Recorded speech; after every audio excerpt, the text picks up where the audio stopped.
गुरुर्ब्रह्मा गुरुर्विष्णू गुरुर्देवो महेश्वरा गुरु साक्षात परब्रह्म तस्मै श्री गुरुवे नमः।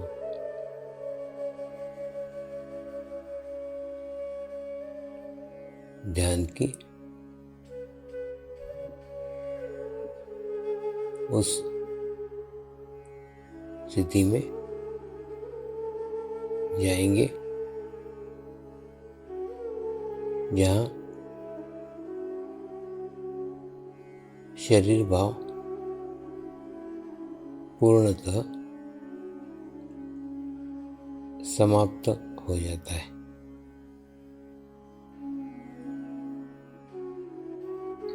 अपने पूरे शरीर को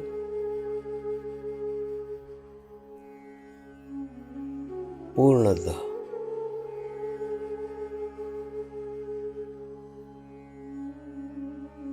शिथिल छोड़ देंगे, एकदम रिलैक्स हो जाइए।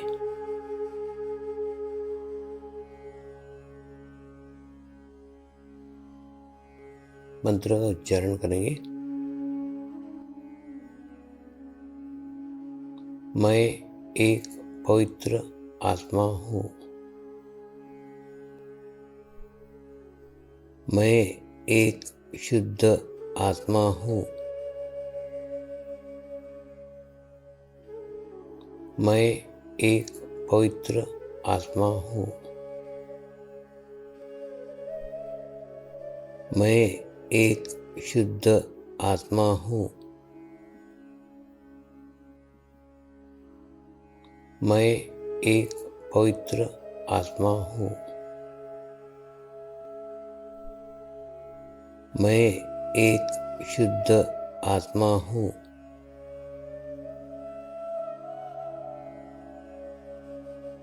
अभी इसी आत्मा भाव को बनाए रखते हुए गुरु मंत्र का उच्चारण करेंगे।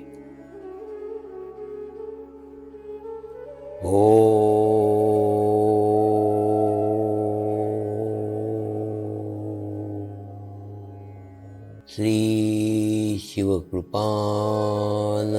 स्वामी नमो नमः।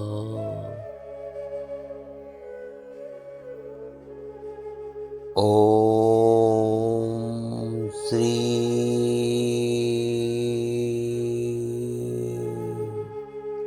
शिवकृपानंद स्वामी नमो नमः।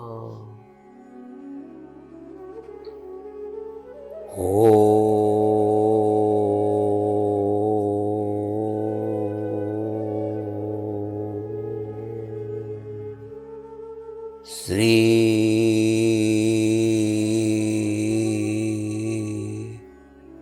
शिवकृपानंद स्वामी नमो नमः।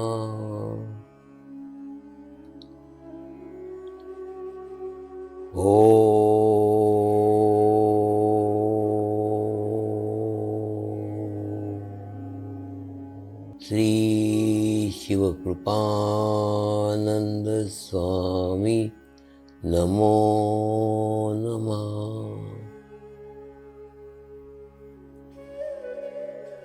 ओम श्री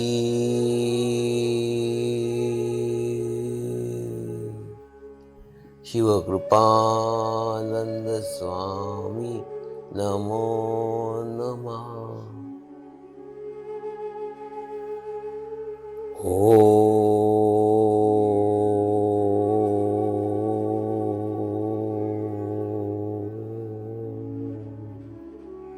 श्री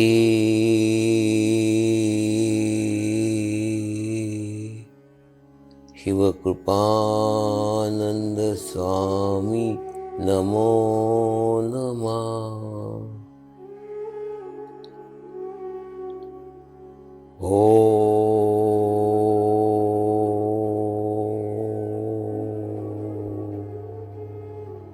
श्री शिवकृपानंद स्वामी नमो नमः।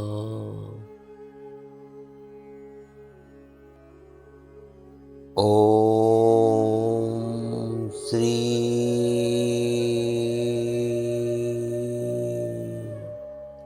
शिवकृपानंद स्वामी नमो नमः।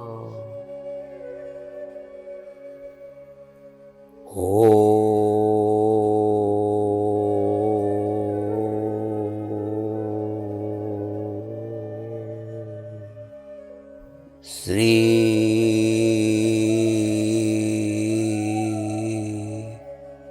शिवकृपानंद स्वामी नमो नमः।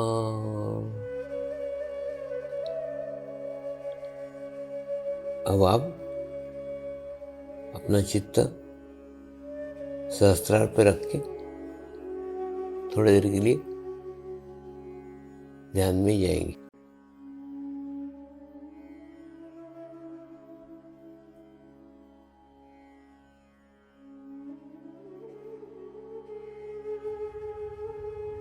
ऑस्ट्रेलिया में खूब आज से 8-10 साल पहले की बात है, गोल्ड कोस्ट करके एरिया है, वहां पे शिविर हुआ था।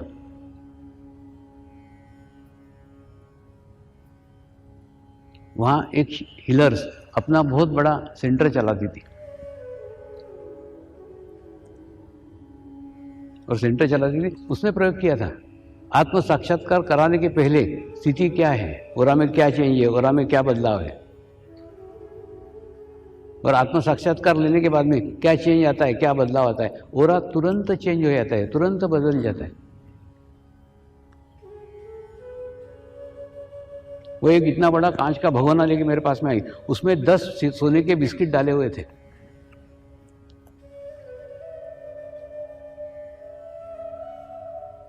और वो उस पानी को हील करके लोगों को बांटती थी। मेरे को बोली इसको वाइब्रेशन दो ना, ये पानी को वाइब्रेट कर दो ना, मैं उसमें फिर नया पानी ऐड करते जाऊंगी। मैंने कहा मैं करने को तैयार हूं, केवल एक शर्त है, इस पानी को बेचना मत, इसके पैसे मत लेना। तो मैं करने को तैयार हूं, कर दिया मैंने।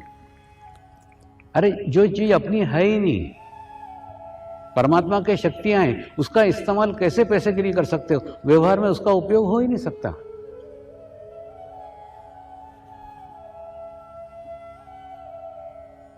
व्यवहार का संबंध शरीर के साथ है। जहां व्यवहार है वहां परमात्मा नहीं है, और जहां परमात्मा है वहां व्यवहार नहीं।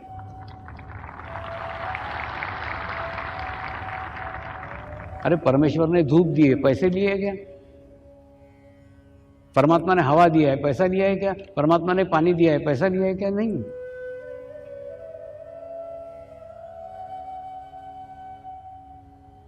परमेश्वर की एक विशेषता है, वो जो कुछ देता है वो निःशुल्क देता है, फ्री देता है। इसलिए समर्पण ध्यान का संस्कार पूरे विश्व में निःशुल्क है।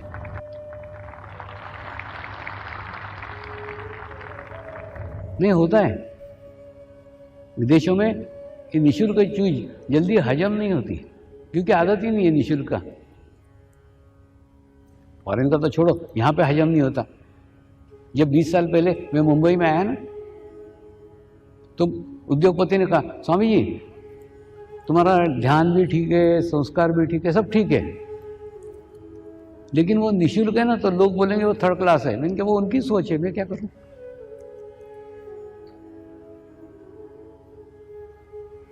उनके लिए मैं मेरे नियम नहीं बदल सकता,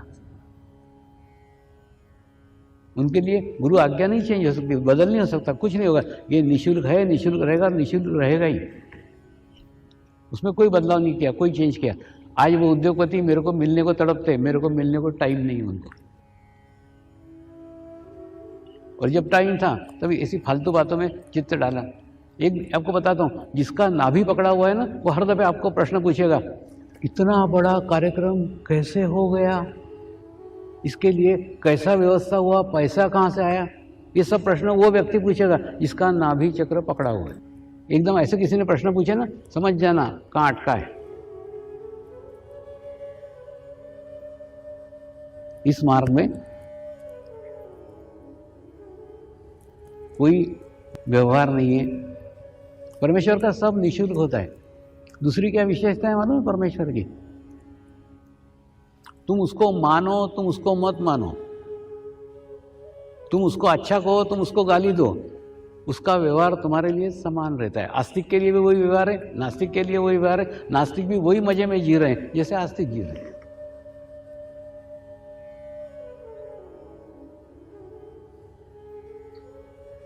एक्चुअली वैसा देखा जाए ना तो पूर्ण नास्तिक कोई भी नहीं हो सकता, कोई भी है ही नहीं, कोई भी नास्तिक नहीं है। ठीक है, उसका भगवान के ऊपर विश्वास नहीं होगा, लेकिन वो नास्तिक थोड़ी है। वो अपने माँ को माँ मानता है, मानना परमेश्वर की पहचान है। बाप को बाप मानता है, ये मानना परमेश्वर की पहचान है, तो नास्तिक है। ठीक है, भगवान को नहीं मानता है, माँ को तो मानता है, पिता को तो मानता है, तो नास्तिक हुआ तो भी परमेश्वर का व्यवहार उससे वैसा ही है। तीसरा, परमेश्वर के राज्य में समानता है, सबको एक जैसा देता है। जाति का, धर्म का, देश का कोई भेदभाव नहीं, सबको समान रूप से उपलब्ध है।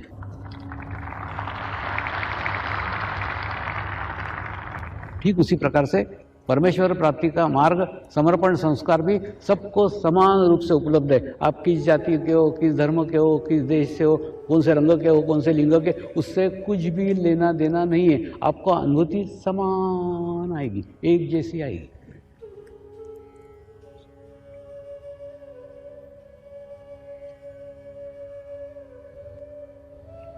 दूसरा, ये भारत की कल्पना है, हमारे पूर्वजों का विचार है। वसुधैव कुटुंबकम।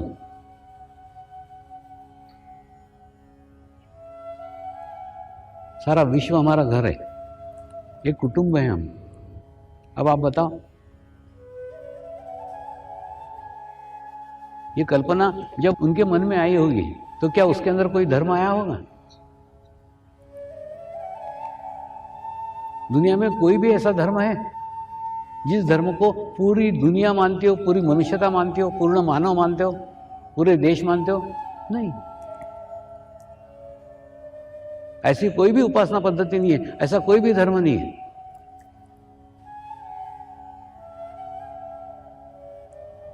जिसको सारी दुनिया मानती हो। यानी ये वसुधैव कुटुंबकम की कल्पना धर्म के रास्ते, उपासना पद्धति के रास्ते पूर्ण हो ही नहीं सकती, साकार हो ही नहीं सकती।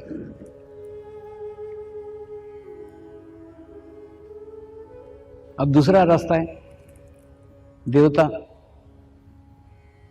किसी भी एक देवता को मानता पूरा विश्व है क्या? कोई भी एक देवता मेरे को बताओ, जिस देवता को पूरा विश्व मान रहा है, सारे देश मान रहे हैं, सारे मनुष्य मान रहे हैं, सारी मनुष्यता मान रही है। नहीं। अरे पूरे दुनिया की तो बात छोड़ो, पति का देवता अलग है, पत्नी का देवता अलग है, ये स्थिति है। यानी एक उपासना पद्धति से ये सपना साकार नहीं हो सकता, एक देवता से ये सपना साकार नहीं हो सकता। यानी इन दोनों से ऊपर कोई चीज है, कोई बात है। संत ज्ञानेश्वर जी ने कहा है ना, आत्मधर्म।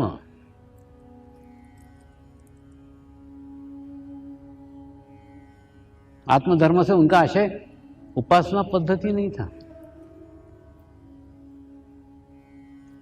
आत्मधर्म से उनका आशय स्वयं धर्म, स्व का धर्म, खुद का धर्म। धर्म यानी ज्ञान। मेरा ज्ञान, मेरा नॉलेज, मेरा अनुभव, मेरा गुरु, मेरा परमात्मा, मेरे अंदर का।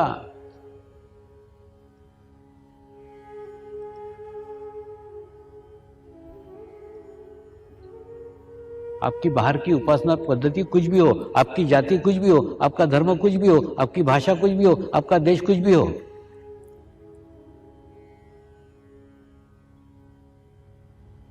अंदर की अनुभूति समान है, एक जैसी है। और ये अनुभूति आपके अंदर मनुष्यता जागृत करती है। और जब मनुष्यता जागृत हो जाएगी, सब सीमाएं टूट जाएगी, सीमाएं सब टूट जाएगी, जाति की टूट जाएगी, धर्म की टूट जाएगी, देश की टूट, सब टूट जाएगी। मैं 3 साल पहले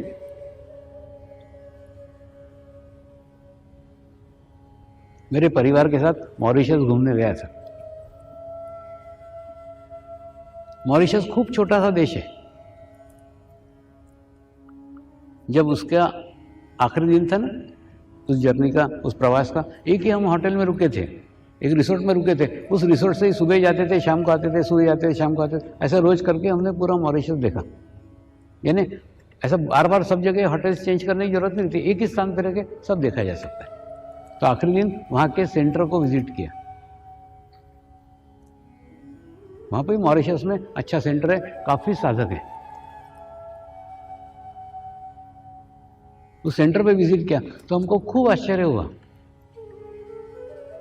उस सेंटर पे गुजराती लोग थे जो गुजराती में बात कर रहे थे, बिहारी थे जो बिहारी में बात कर रहे थे, मराठी थे जो मराठी में बात कर रहे थे। लेकिन जो मराठी में थे उनको पूछा आपका नाम क्या, तो अपना नाम बताते, अपने बाप का नाम बताते, सरनेम पता ही नहीं। गुजराती को पूछा, गुजराती भी अपना नाम बताता था, अपना पिताजी का नाम बताता, सरनेम पता ही नहीं है। मॉरिशस देश में किसी को सरनेम पता ही नहीं है, तो जाति का प्रश्न ही नहीं आता, खत्म हो गया जातिवाद। कितना अच्छी बात है। जब और जानना चाहा ना तो पता चला अंग्रेजों ने भारत से मजदूर लेके गए थे जहाजों में, और जहाजों में जब मजदूरों को बिठाया गया ना भारत से, उसको पूछा तेरा नाम क्या, तेरे बाप का नाम क्या, उन्होंने सरनेम पूछा ही नहीं। तो वो बात को हो गए 50 साल। अब बाप मराठी बोलता था तो लड़का मराठी बोल रहे हैं, उसका लड़का मराठी बोल रहा है, यानी तीसरी जनरेशन अभी चल रही है वहाँ, या चौथी जनरेशन चल रही है। लेकिन घर में मराठी बोलते इसलिए मराठी बोल रहे हैं, घर में गुजराती बोलते तो गुजराती बोल रहे हैं। लेकिन बाप का सरनेम क्या था ये पता नहीं, क्योंकि उसके बाप को भी मालूम नहीं उसका सरनेम क्या था। सारा झमेले की जड़ ये सरनेम है। ये सरनेम अगर हटा दो ना तो जातिवाद खत्म हो जाएगा। मैंने सरकार को भी चिट्ठी लिखी है, भारत में भी ये स्टेप लो ना, सरनेम, सबके सरनेम हटा दो।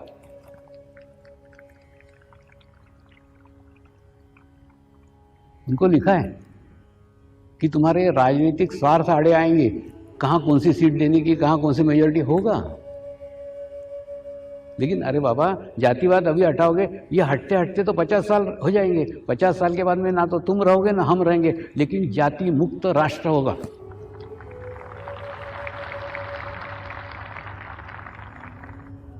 सबके सरनेम हटाओ तो एक साथ।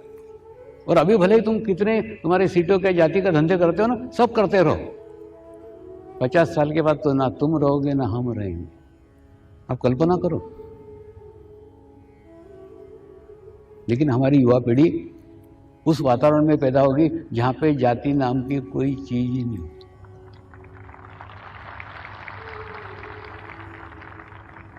नहीं, ये सब हमारे ऑब्स्टिकल है राष्ट्र के उन्नति के। जाति, भाषा, धर्म, जितने विवाद खड़े करते जाएंगे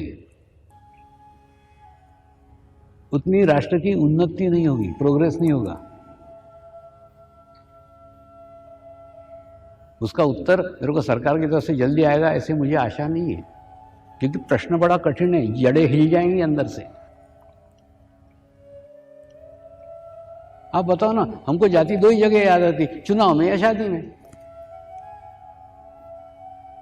चुनाव में कौन सी सीट किसको देने की तब जाति याद आती, और उसके बाद शादी में याद आती। आजकल तो हमारी युवा पीढ़ी जातियां छोड़ करके भी शादियां कर रही है, वो तो तोड़ रही है जातियों को। अब तो केवल ये सरकार ने तोड़ने की आवश्यकता है, तो सीटों का मामला भी टूट जाएगा। और तुम करो ना, अरे 50 साल तक करो, सीटों के धंधे करो, लेकिन 50 साल के बाद में ना तुम रहोगे ना हम रहेंगे, ना सीटें रहेगी, कुछ नहीं रहेगा। और उनको उदाहरण दिया मैंने मॉरिशस का, और मैं कह रहा हूं ऐसा नहीं, तुम पता लगाओ मॉरिशस में जाकर के ऐसा है या नहीं है। मॉरिशस में किसी भी व्यक्ति को अपना सरनेम मालूम नहीं है, किसी भी व्यक्ति को नहीं मालूम।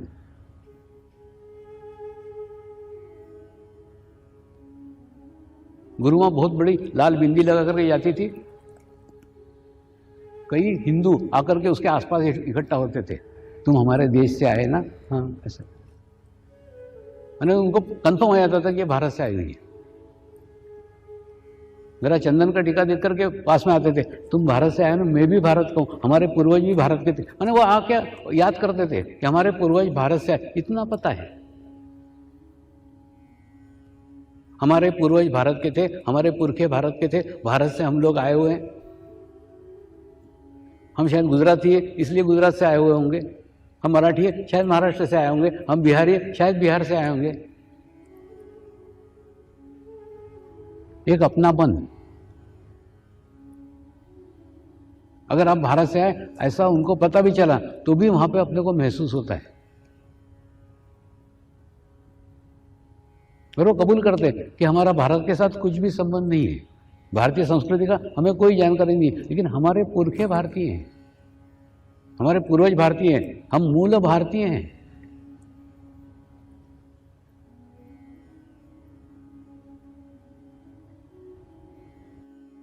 जाति के बंधन तोड़ करके आज की युवा पीढ़ी आगे बढ़ चुकी है और बढ़ रही है, ये स्वागत योग्य है।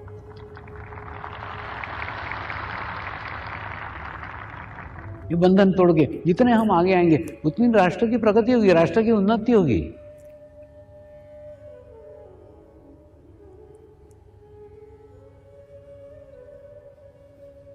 हम मूल मुद्दे पे आए थे कि परमात्मा सबके लिए समान है, परमेश्वर का जो कुछ रहता है सबको एक जैसा रहता है। ये दीवाले, ये मतभेद हमने तैयार किए, जाति के मतभेद हमने तैयार किए, उपासना पद्धति के मतभेद हमने तैयार किए।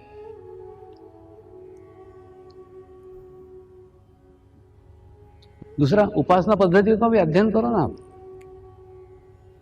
सभी उपासना पद्धति में एक ही तो बात कही हुई है, अच्छी बातें करो और बुरी बातें छोड़ो, अच्छी बातें करो और बुरी बातें छोड़ो। ये उपदेश किया हुआ है, कैसे हो सकता है उसका रास्ता नहीं है, कैसे हो सकता है उसका मार्ग नहीं है, केवल ऊपरी उपदेश है। समर्पण संस्कार में उसका मार्ग है, उसका रास्ता है।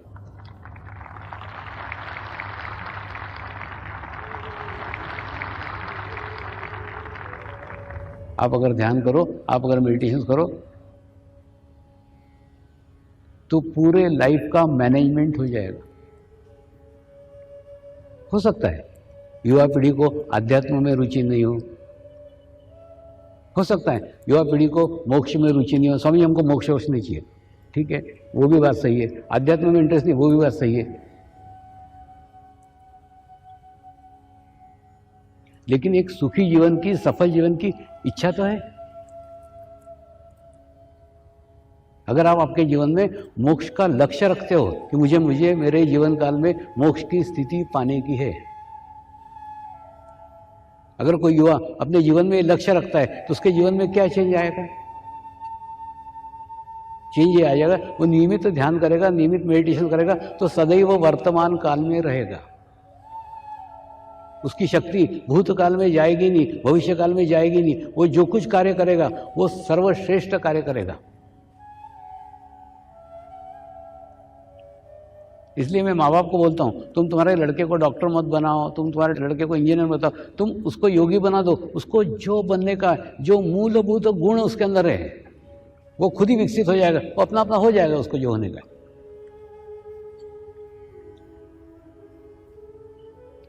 अगर एक पेंटर भी बना तो मोनालिसा सर की तस्वीर बनाएगा।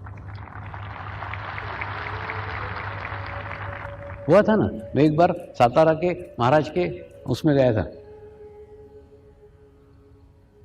म्यूजियम के अंदर, वहां मोनालिसा की तस्वीर की प्रतिकृति रखी हुई है।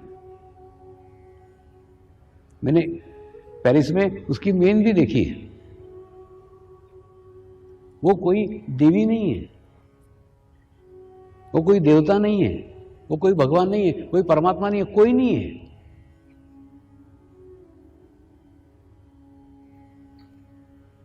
एक सामान्य स्त्री है, उसके तस्वीर के अंदर इतने वाइब्रेशन से आपको लगेगा कि मंदिर में खड़े हो। कभी उस फोटो के सामने खड़े ना, सातारा में रखा है वो फोटो, क्या कारण है, कभी सोचा है? उस तस्वीर के अंदर वाइब्रेशंस इसलिए निर्माण हो गए, जिसने भी ये तस्वीर बनाई ना, उसने पूर्ण मन की एकाग्रता से बनाई, पूर्ण अंतर्मुखी होकर के बनाई। और जब आप अंतर्मुखी हो जाते हो तो आपके माध्यम से परमात्मा बहता है। तो उस चित्र के अंदर पूरा परमात्मा बहा दिया है उसने। इसलिए जैसे हम चित्र के सामने जाते हैं ना, एकदम ठंडे ठंडे ठंडे ठंडे ठंडे वाइब्रेशन, खूब अच्छा लगता है। उस चित्र को देखते रहो ऐसा लगता है।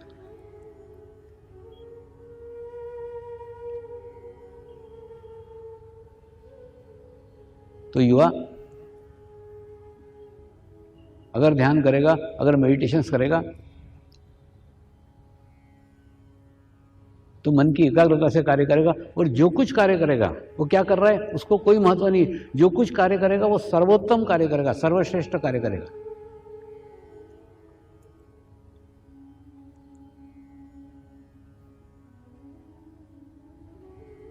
दूसरा, उसके अंदर एक समाधान होगा, उसके अंदर एक सेटिस्फेक्शन होगा।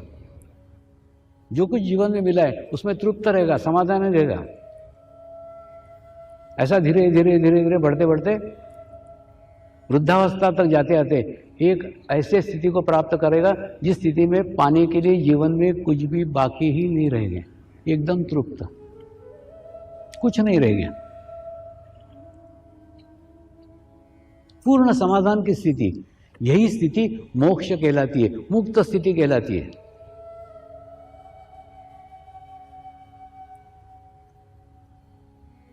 ये मुक्त अवस्था मनुष्य को अपने जीवन काल में ही प्राप्त करना होती है।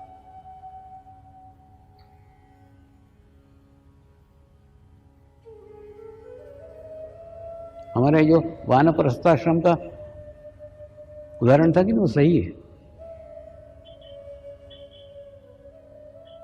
एक उम्र के बाद सब में से मुक्त होना चालू करो ना, धीरे धीरे धीरे धीरे धीरे धीरे धीरे धीरे मुक्त हो।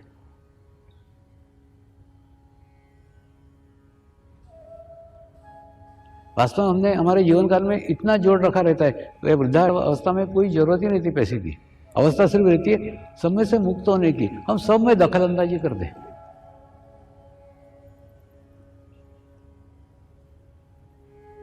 तुम सिर्फ तुम्हारा ओरा निश्चित करो, तुम्हारा क्षेत्र निश्चित करो, उस क्षेत्र में तुमको जैसा चाहिए वैसा रहो, लेकिन दूसरों के क्षेत्र में दखल अंदाजी मत करो।